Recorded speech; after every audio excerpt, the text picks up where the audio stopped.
Welcome back to It's Storytelling Time with Grumple Billy and friends. I hope you have been enjoying all the stories from my friends around South Africa. So gather around, settle down, and let's enjoy today's story together.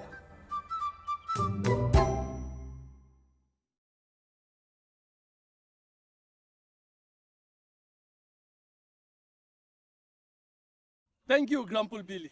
Hello, children, and welcome to our show.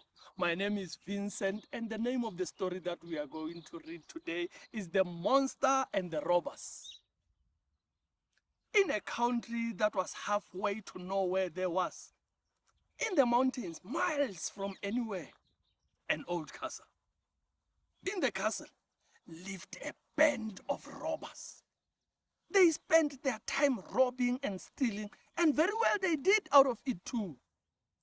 One day the leader of the robbers heard that in the town in the valley below, there lived an extraordinary monster who breathed enough fire to make electricity for the whole town.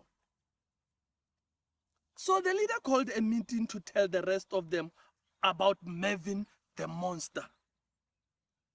And he said, "This monster is very valuable. I think we should kidnap him." "But what should we do with him?" asked one of the robbers. "If he's so big and strong, he might eat us." The leader smiled. "Oh," he said, "we shouldn't keep him. We'll sell him and get a lot of money. People would pay anything to get hold of a monster like that." And they all settled down to try to decide how they would capture Mervin the monster. And at last, it was the cook who came up with an idea. "Oh, I'll bake some cakes. All monsters love cakes. But this will be very special cakes, for I shall put some sleeping powder in them. When the monster eats them, he will fall asleep, and then we can easily load him onto the truck." The cook baked the cakes, which were delicious. And as all good cooks do, he tasted one. And immediately he fell asleep for 3 days.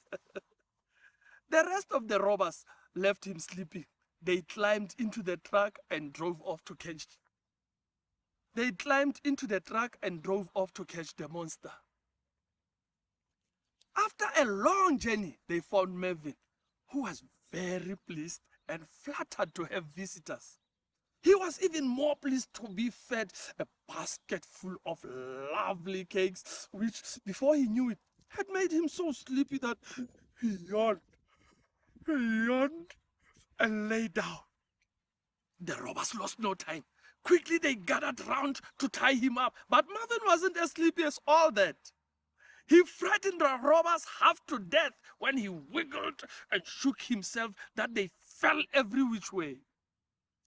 But at long last, the sleeping powder worked, and Mervin fell to the ground in a deep sleep and began to snore monstrous snores.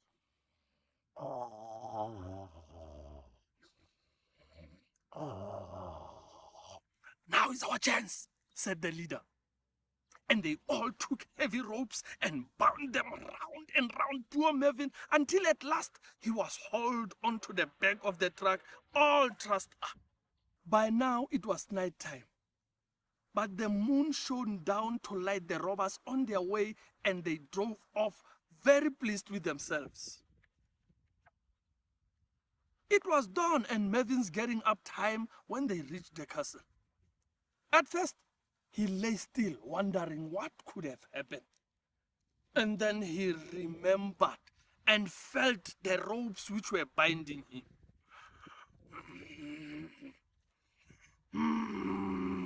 Said Mervin, "I may be a bit slow, but I am not putting up with this." And he rolled over to stand on his feet. The truck went over, ropes broke, and the robbers fell everywhere. But Mervin looked neither right nor left. He scuttled straight for the castle gate. In the meantime, Back in town, Mervyn was being sadly missed. "Our Mervyn has run away," everyone said unhappily. All except the police chief who had been using his eyes. I don't think so, for I can see clear tire tracks as though a heavily laden vehicle has driven away. It cannot be Mervyn, for he cannot drive. And anyway, he does not have a driving license. I think, he said thoughtfully, I think that he has been stolen. Stolen!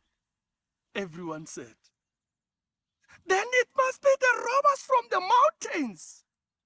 Then the police chief followed the tracks. The people followed the police chief. The fire brigade followed the people, and the whole lot of them started for the mountains. Inside the castle, not being able to get through the heavy gates, Mervyn was carrying on something alarming, breathing fire and smoke and chasing robbers everywhere. Flames were coming out of the windows and doors, and there was a rare panic on. Quite giving up, the robbers ran for it and ran straight into the police, the fire brigade, and the people. They arrested the whole band, all except for the leader who ran down the mountain with Mervyn after him. And of course, Mervyn caught him. "Well, that's that," said the police chief. "Yeah, and a good job." When the fire brigade had finished putting out the fire, everyone had a look around the castle, and they found hundreds of stolen things, from gold and silver to TV sets, from bicycles and watches. "That's a fine day's work," said the police chief. "And that's all thanks to Mervyn. Oh, and to me, of course." All the stolen goods were loaded onto the lorry, and the robbers tied onto the monster, and they all made their way back to town. In the town, there was great rejoicing. Mervyn was presented with a medal, the band played, and everyone cheered. And the little town, halfway to nowhere, lived happily ever after. Thank you, my friend, for that wonderful story. That's it for today, Munchkins.